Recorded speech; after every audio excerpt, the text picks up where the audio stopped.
इसमें है 85 question number 18 page number मिल गया, पेज नंबर 28 है शायद, पेज नंबर मिक्स हो रखे हैं।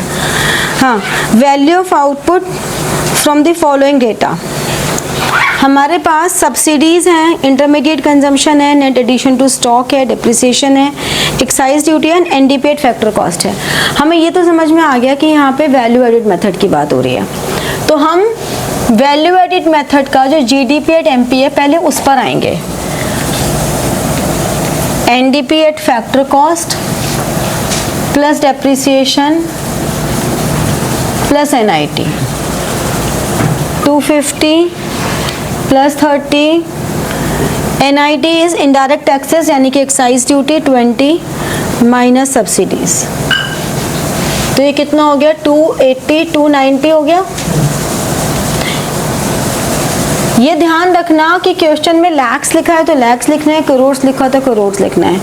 बच्चे ये भी एक गलती कर देते हैं, बिल्कुल ब्लाइंड से हो जाते हैं, वो देखते ही नहीं है कि लैक्स है या करोड़ है।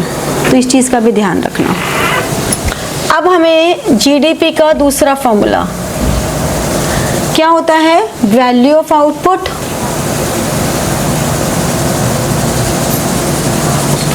माइनस इंटरमीडिएट कंजम्पशन, यानी कि 290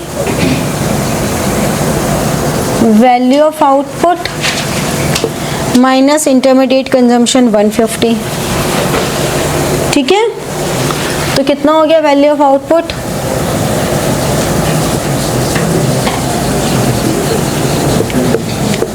रुपीज 3440 लैक्स। इसको डाल दो बॉक्स में। ठीक है, यही मांगा है ना। जरूरी नहीं है सारी गिवन इंफॉर्मेशन यूज करें। ठीक है, फिर 19 पर आ जाओ, सेम असाइनमेंट के। Calculate sales from the following, बिल्कुल सेम प्रोसेस होगा। एनडीपीएट फैक्टर कॉस्ट दिया हुआ है, पहले उससे जीडीपीएट मार्केट प्राइस पर आओगे और फिर उससे सेल्स पर आओगे। करके देखो फटाफट से अभी। हाँ, चलो लास्ट क्लास में हमने क्या किया था, जो थ्योरी की हमने क्लास की थी, हम लोगों ने फाइनल गुड्स की डेफिनेशन की थी। फिर हमने कहा कि जो हमारे फाइनल गुड्स होते हैं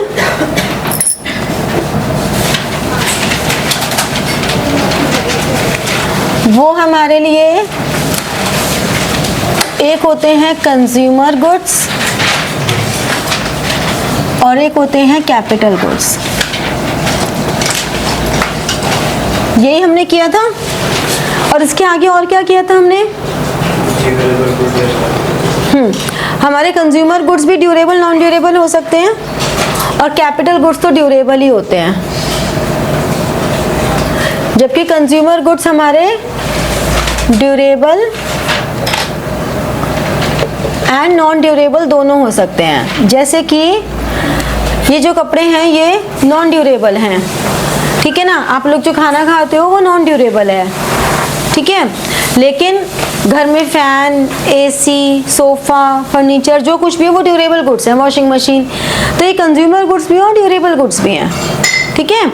तो consumer goods durable non durable हो गए। फिर कैपिटल गुड्स हमेशा ड्यूरेबल ही होते हैं, क्योंकि कैपिटल गुड्स क्या होते हैं, जो मशीन वगैरह होती हैं, तो वो सारे हमारे कैपिटल गुड्स होते हैं। तो कैपिटल गुड्स की डेफिनेशन हमने क्या लिखी, जो रिपीटेडली यूज होते हैं और वो ड्यूरेबल होते हैं, ठीक है। वो किसी भी हमारी जो भी हमारा प्रोडक्शन प्रोसेस है उसके लिए मच नीडेड, मस्ट वाले गुड्स होते हैं, कि बिना कैपिटल गुड्स के कोई भी प्रोडक्शन प्रोसेस हो ही नहीं सकता। भाई प्रोडक्शन करने के लिए आपको मशीन्स तो चाहिए ही, ठीक है ना।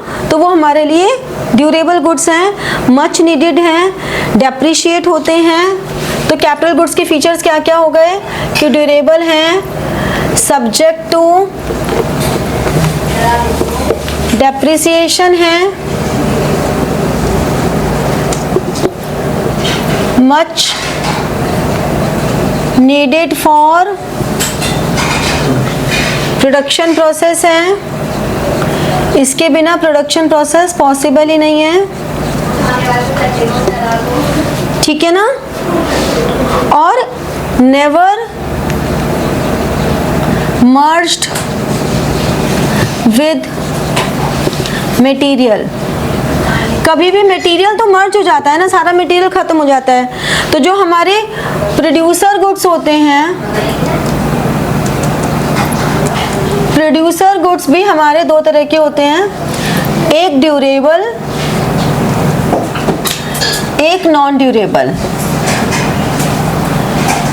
तो ड्यूरेबल तो ये कैपिटल गुड्स ही हो गए, ठीक है ना, सारे ये हो गए।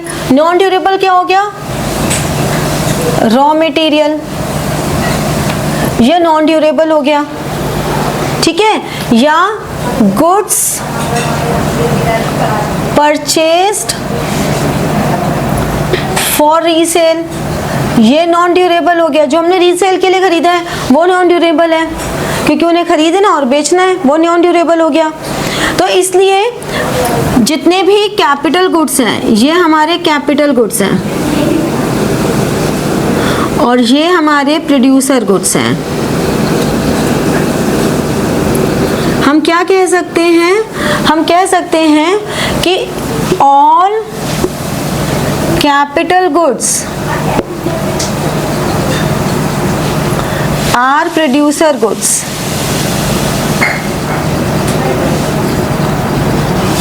ठीक है ना, but all producer goods are not capital goods.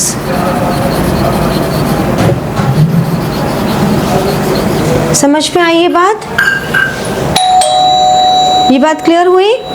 तो इस तरह से अलग अलग तरह से हम डिफाइन करते हैं। Non durable goods are generally intermediate goods. Intermediate goods, intermediate goods का मतलब हो गया कि इंटरमीडिएट गुड्स हमारे जो मर्ज हो जाते हैं, जो फर्दर प्रोसेस की जरूरत पड़ती है। तो कंज्यूमर गुड्स को तो हमें नो फर्दर, जो हमारे फाइनल गुड्स हैं, इनफैक्ट फाइनल गुड्स में तो हमने लिखा था ना नो फर्दर प्रोसेसिंग रिक्वायर्ड, किया था ना ये तो हमने। तो इस तरह से ये अलग अलग गुड्स हैं। एक type of good multiple categories में भी फॉल कर सकता है। ऐसा नहीं है कि एक आइटम एक ही में फॉल करेगा, वो मिक्स होके भी फॉल कर सकते हैं। ठीक है, तो ये नोट करो। इसके बाद लिखो नेक्स्ट इंटरमीडिएट गुड्स। पहले ये नोट डाउन कर लो सारा, फिर लिखो इंटरमीडिएट गुड्स।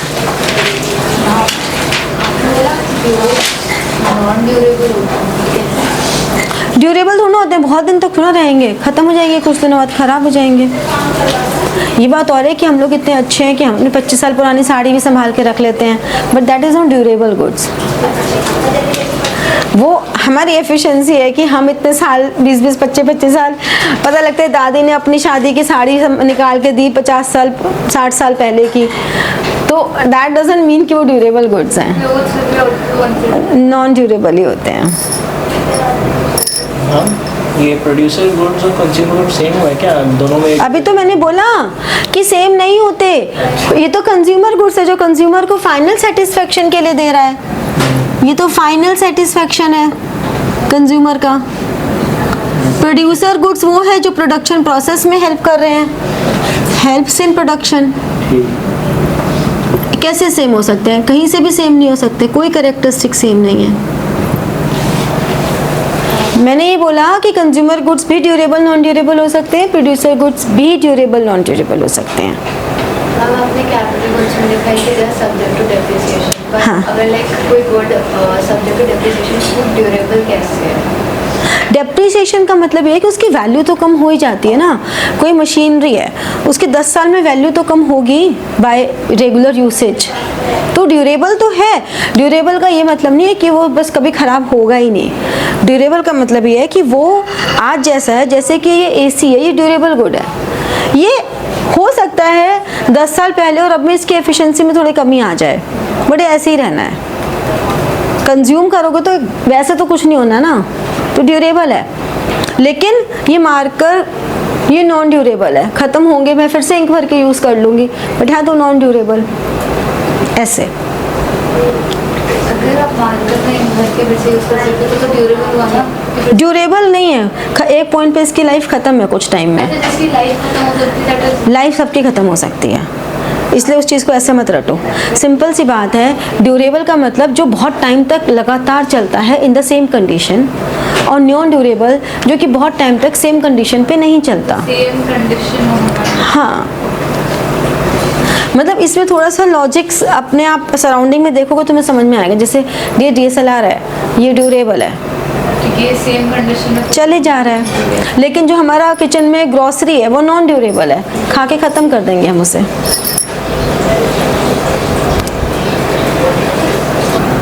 और फॉर रीसेल, और for resale in the same year, in the same year are known as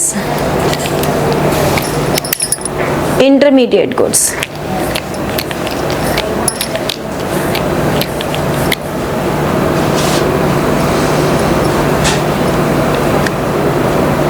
ठीक है, नेक्स्ट पॉइंट लिखो, these are also called, these are also called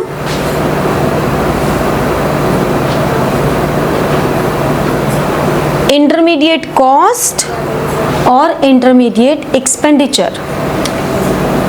तो इन गुड्स के लिए जो भी हम एक्सपेंडिचर करते हैं, तो any expenditure on these goods, तो वो सारा एक्सपेंडिचर हमारा जो इंटरमीडिएट कॉस्ट या इंटरमीडिएट एक्सपेंडिचर उसे हम कहते हैं। ठीक है, क्लियर हुआ?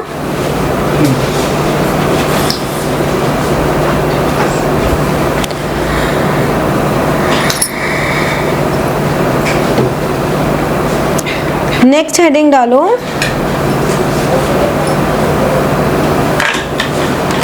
Economic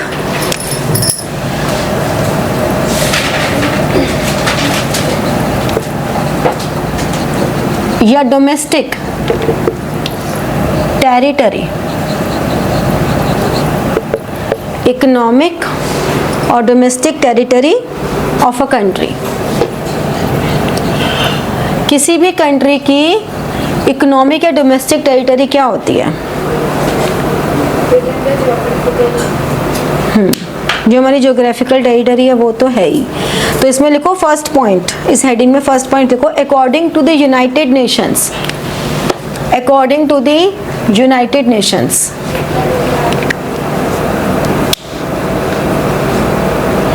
economic territory is the, according to the United Nations, economic territory is the geographical territory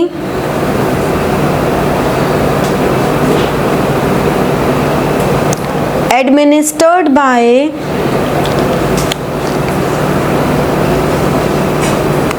geographical territory administered by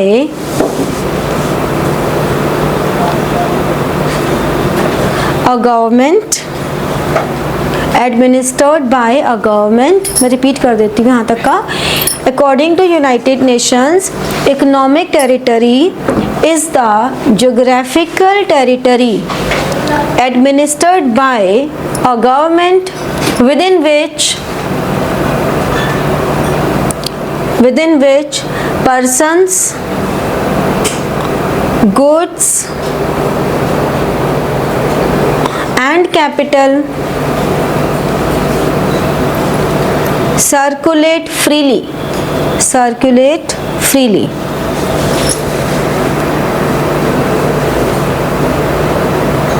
ठीक है, समझ में आया कि यहाँ पे वहाँ का कानून चल रहा है, वो सब ज्योग्राफिकल टेरिटरी है। इसीलिए किसी दूसरे कंट्री में अगर इंडियन एम्बेसी है तो वह इंडिया के ज्योग्राफिकल टेरिटरी में आता है। जैसे कि यहाँ पर अगर अमेरिकन एम्बेसी है तो वहाँ पे इंडियन लॉ नहीं चलता। ये सब तो मेरे को लगता है सीरीज़ देख के तुम लोगों को मुझसे ज़्यादा पता होगा।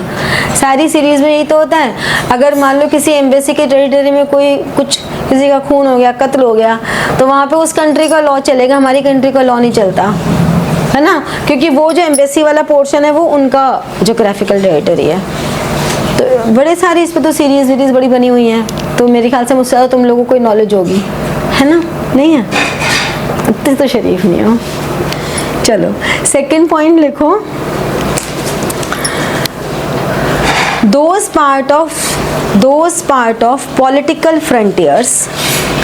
तो जो पॉलिटिकल टेरिटरी है ना वो बड़ी है, मतलब ये हमारी पॉलिटिकल टेरिटरी अगर है,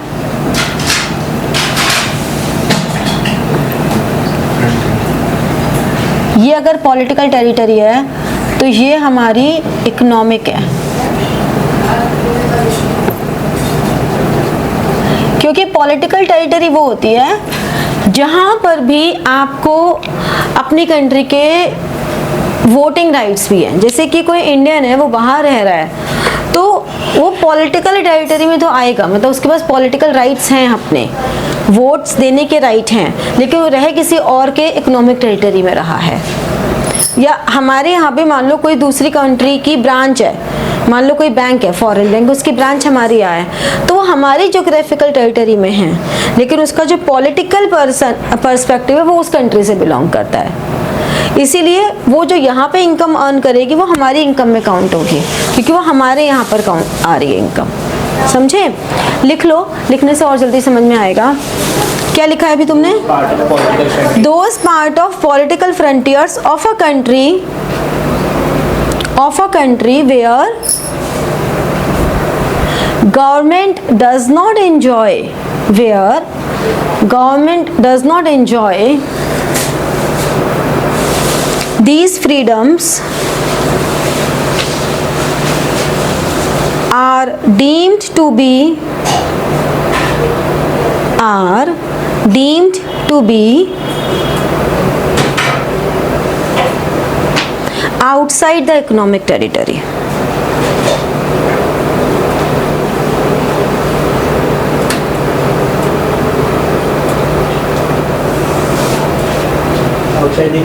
हाँ, अब हम ये पढ़ क्यों रहे हैं? What is the point? क्योंकि हमें क्वेश्चंस आते हैं what should be included, what should not be included in domestic income. तो नेक्स्ट पॉइंट लिखो, the implication of this concept is, next point है, the implication of this concept is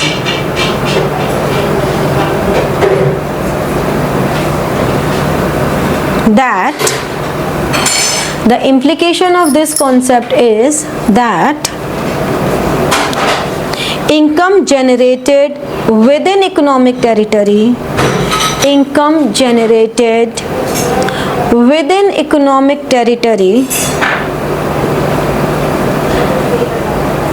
irrespective of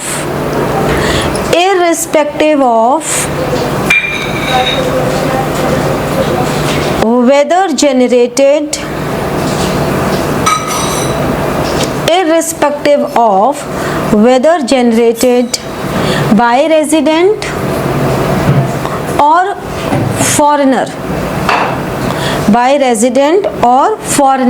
foreigner के bracket में लिख लो non resident.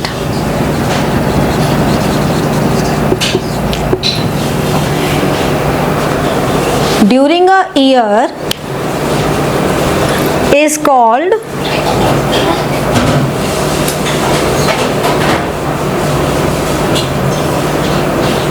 domestic income।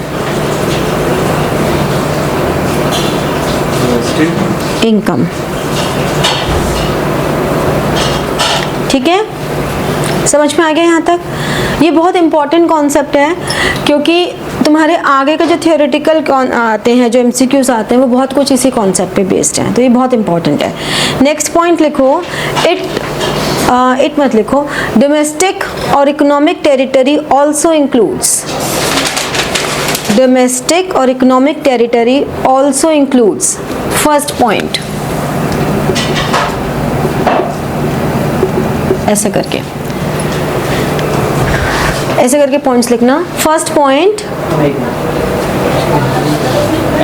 हाँ, first point लिखो, territorial waters and air space territory also includes. First point लिखो,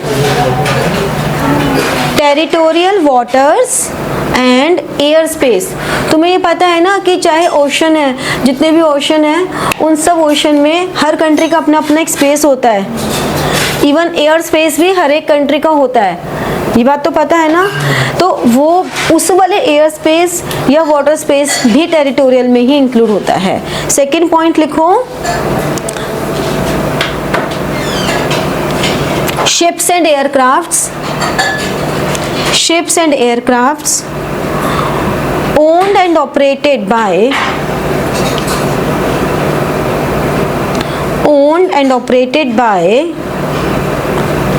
the residents between two or more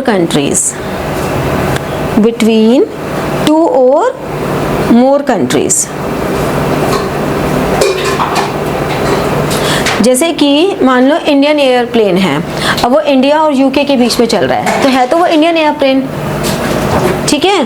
तो वो India, उस एयरप्लेन से जो भी इनकम हो रही है उस एयर कंपनी को, वो इंडिया की इनकम में मानी जाएगी। चाहे वो यूके लेके जा रहे हैं, यूके से भी पैसेंजर्स यहाँ आ रहे हैं, लेकिन वो भी हमारी इनकम मानी जाएगी क्योंकि इंडियन एयरलाइंस है, ठीक है। शिप्स भी है, जैसे कि कोई भी मान लो एयर इंडिया है, अब एयर इंडिया मान लो रशिया और जापान के बीच में अपनी फ्लाइट चला रही है, लेकिन है तो वो एयर इंडिया की फ्लाइट ना, तो वो हमारी मानी जाएगी क्योंकि वो हमारी फ्लाइट है, ठीक है, डोमेस्टिक इनकम में। नेक्स्ट पॉइंट लिखो, third, fishing vessels. Third point, fishing vessels,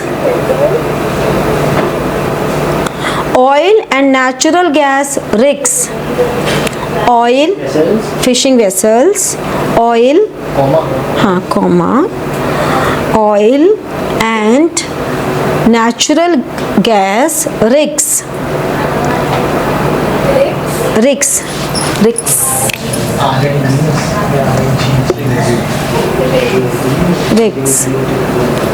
and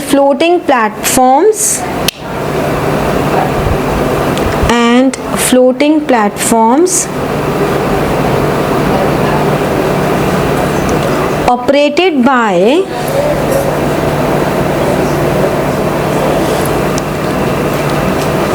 the residents of a country.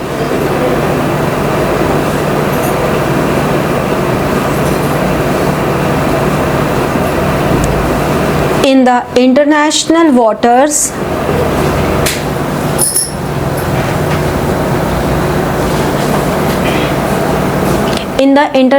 waters or engaged in extraction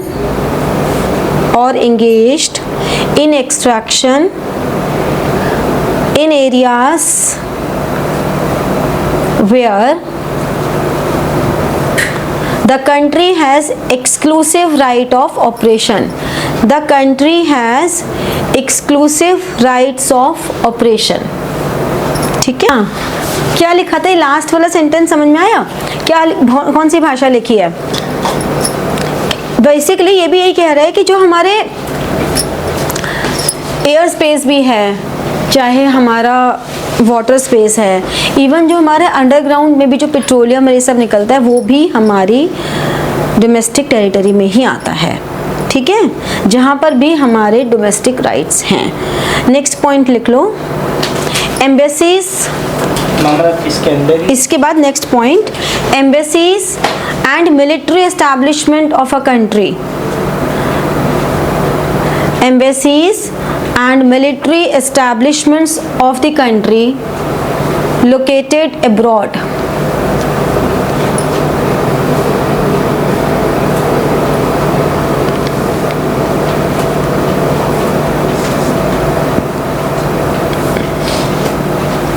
ठीक है, ये तो हम करते ही आ रहे हैं न्यूमेरिकल में। तो ये तो हो गया कि डोमेस्टिक टेरिटरी में और क्या क्या इंक्लूड होता है। अब नेक्स्ट पॉइंट, नेक्स्ट हेडिंग डालो कि what does domestic territory not include. What does domestic territory not include, क्या क्या इंक्लूड नहीं होता। क्या क्या इंक्लूड नहीं होता बताओ, एनी आइडिया? कंपनी, अगर कोई दूसरी कंट्री की कोई ब्रांच में एम्बेसी। हाँ, लिखो first point, territorial enclaves like embassies, territorial enclaves like embassies used or administered by foreign governments, पूरी line, territorial enclaves like embassies used or administered by foreign governments। ठीक है, और सेकेंड पॉइंट लिखो इसका, international organizations, second point, international organizations which are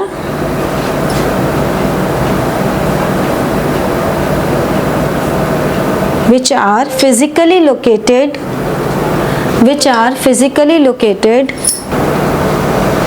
within geographical boundaries of a country, within geographical boundaries of a country। जैसे कि WTO हो गया, United Nations हो गया, इंटरनेशनल मॉनेटरी फंड हो गया, जितनी भी ये हमारे इंटरनेशनल ऑर्गेनाइजेशंस हैं, अगर इनका ऑफिस किसी भी कंट्री में है तो वो उस पर्टिकुलर कंट्री की टेरिटरी नहीं मानी जाती, उन्हें हम कहते हैं इंटरनेशनल टेरिटरी। ठीक है, वो किसी की भी नहीं होती। तो लिखो these offices form, हाँ,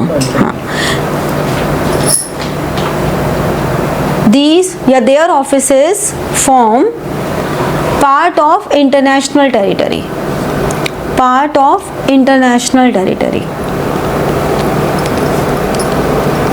ठीक है।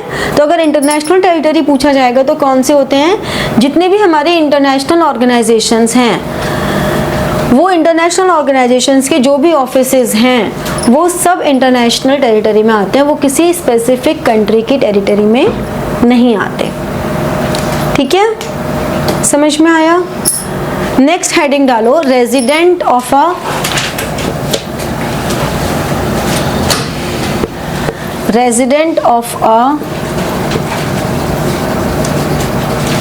कंट्री। इसको रेजिडेंट भी बोल सकते हैं, इसको नॉर्मल रेजिडेंट भी बोल सकते हैं, एक ही बात है, रेजिडेंट या normal resident of a country.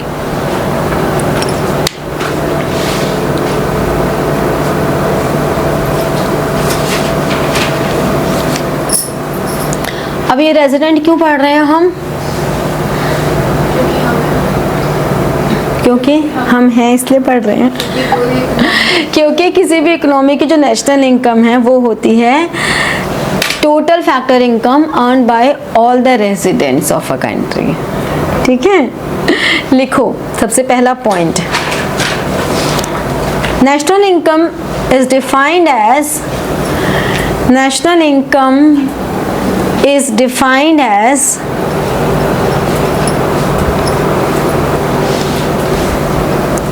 sum total of all factor incomes, sum total of all factor incomes earned by the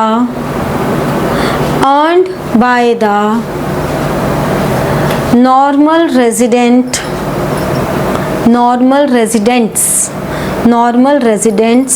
of a country during a year। ये जो ईयर होता है ना, ये हमारा फिस्कल ईयर होता है हमेशा। हाँ, मतलब नहीं भी लिखोगे तो चलेगा, ऐसी कोई बात। हाँ, ठीक है। नेक्स्ट पॉइंट लिखो, अ पर्सन और एन इंस्टीट्यूशन, अ पर्सन और an institution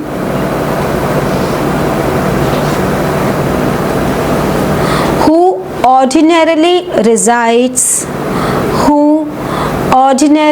resides in a country, भैया तो हम यहाँ रह रहे हैं,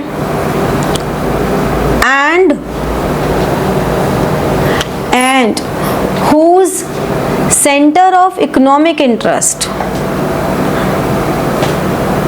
who ordinarily resides in a country and whose center of economic interest lies in that country.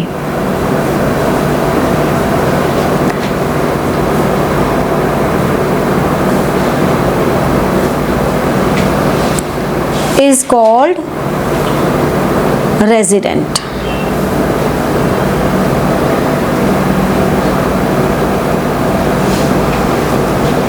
ठीक है, नेक्स्ट पॉइंट लिखो,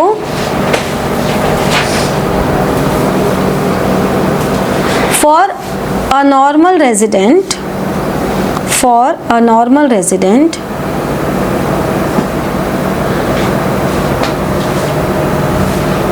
the period of stay should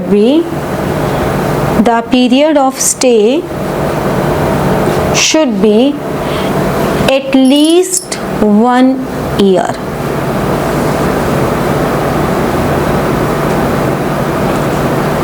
मतलब एटलीस्ट 1 ईयर तो होना ही चाहिए, ठीक है, और उसका इकोनॉमिक इंटरेस्ट भी यहाँ होना चाहिए, दोनों ही बातें हैं। तो ये कंडीशंस होती हैं तभी वो नॉर्मल रेजिडेंट है। जैसे हम लोग यहाँ रह ही रहे हैं तो हम नॉर्मल रेजिडेंट हैं, हम लोग यहाँ रह रहे हैं, अर्न भी कर रहे हैं तो भी हमारा इकोनॉमिक इंटरेस्ट है। हम कहीं बाहर रह रहे हैं लेकिन हमारा इकोनॉमिक इंटरेस्ट यहाँ है, ठीक है। मान लो जिनकी जो फॉरेन सर्विसेज में हैं, जो इंडियन फॉरेन सर्विसेज के लोग हैं, वो मोस्टली बाहर ही प्लेस्ड होते हैं, ठीक है, लेकिन उनका इकोनॉमिक इंटरेस्ट तो यहाँ है ना, उनको यहाँ की गवर्नमेंट से पैसा मिल रहा है ना भाई, ठीक है, तो वो क्या है, वो ये नॉर्मल रेजिडेंट होंगे, ठीक है। नेक्स्ट लिख लो, economic interest means, economic interest का मतलब क्या होता है, नेक्स्ट पॉइंट लिख लो, इकोनॉमिक इंटरेस्ट नहीं, नेक्स्ट पॉइंट मतलब इसी पॉइंट्स में नेक्स्ट पॉइंट अब आता है। Economic interest means doing all economic activities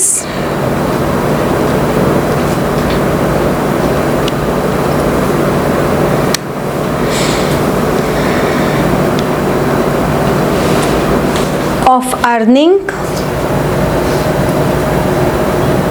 spending and saving.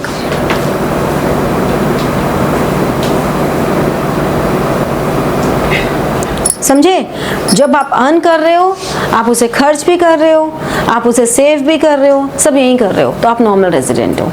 तो नॉर्मल रेजिडेंट एक पर्सन भी हो सकता है, कोई इंस्टीट्यूशन भी हो सकती है, जो यहाँ की कंपनी है वो भी यहाँ की नॉर्मल रेजिडेंट है, ठीक है।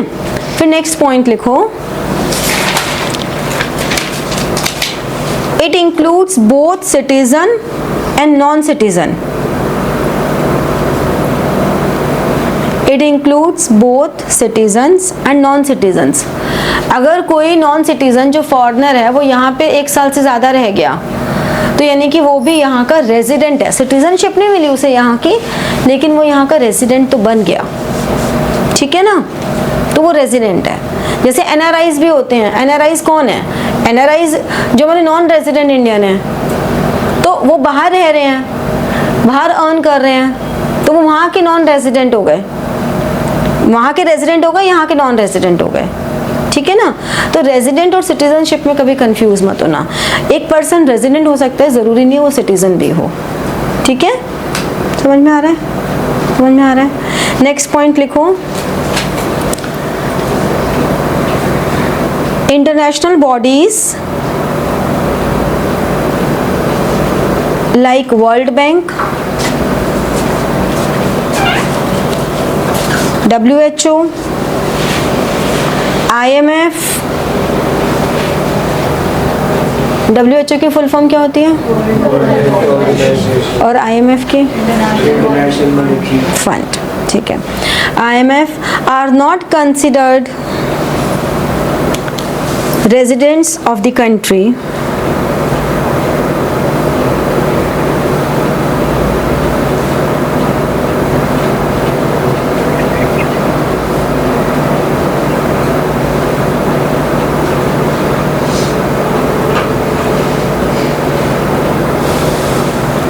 but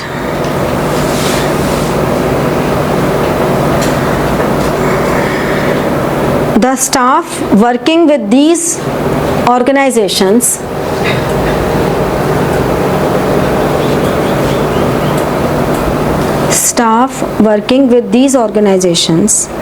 are considered as normal resident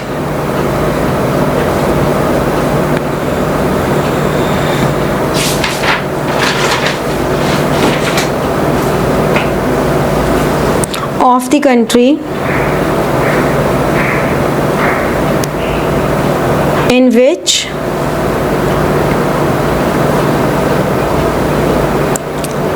that international body operates.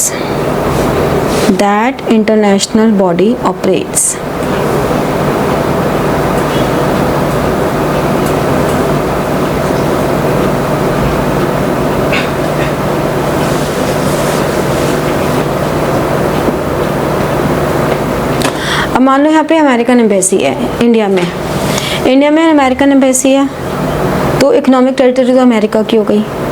वहाँ पे कोई इंडियन काम कर रहा है तो उसका इकोनॉमिक इंटरेस्ट तो देखा जाए तो यूएस की ज्योग्राफिकल टेरिटरी में आ रहा है, लेकिन है वो इंडियन, यहीं रहता है, तो वो रेजिडेंट हुआ कि नहीं हुआ?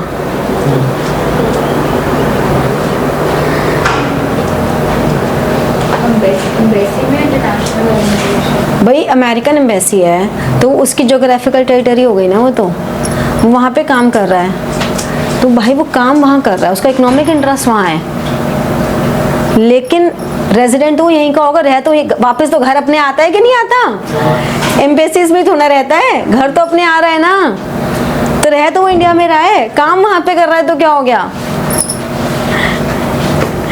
मतलब तुमने तो उसे देश निकाला कर दिया, कोई बेचारा एम्बेसी में जॉब करे तो उसको देश निकाला कर दोगे हैं? ये क्या बात हुई? लिखो नेक्स्ट पॉइंट। सोच रही थी मैं ना लिखूं ये वाला पॉइंट, मुझे लगा वेरी ऑब्वियस होगा ये तो। लिखो local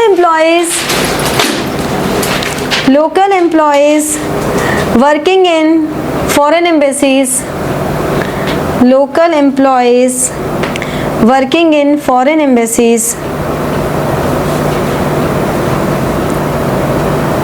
located in their country are treated as normal resident.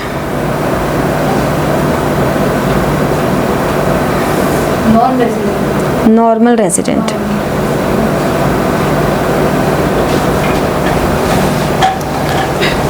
अच्छा चलो अब एक और सवाल पूछती हूँ।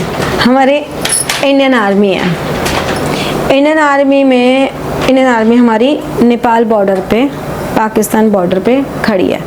वो कुछ ऐसा वाला पोर्शन होता है ना जो किसी भी कंट्री में नहीं आता, एक होता है ना वो पोर्शन हर कंट्री के बीच में, वो वहाँ पे उस पोर्शन में वो अपना काम कर रहे हैं, यानी कि उनका इकोनॉमिक इंटरेस्ट इंडिया में भी नहीं है, पाकिस्तान में भी नहीं है, मतलब बेचारे लेकिन डिफेंड कर रहे हैं अपने देश को, डिफेंड कर रहे हैं, तो वो रेजिडेंट कहाँ के हो गए? इंडिया।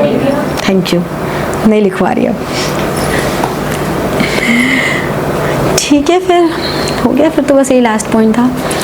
नेक्स्ट क्लास में पढ़कर आना, अच्छे से समझ कर आना, फिर से कह रही हूँ न्यूमेरिकल्स को अच्छे से करके आना, और हमारी फ्राइडे को है ना नेक्स्ट क्लास। तो like, share and press the bell button for getting your notifications and comment. ठीक है, thank you.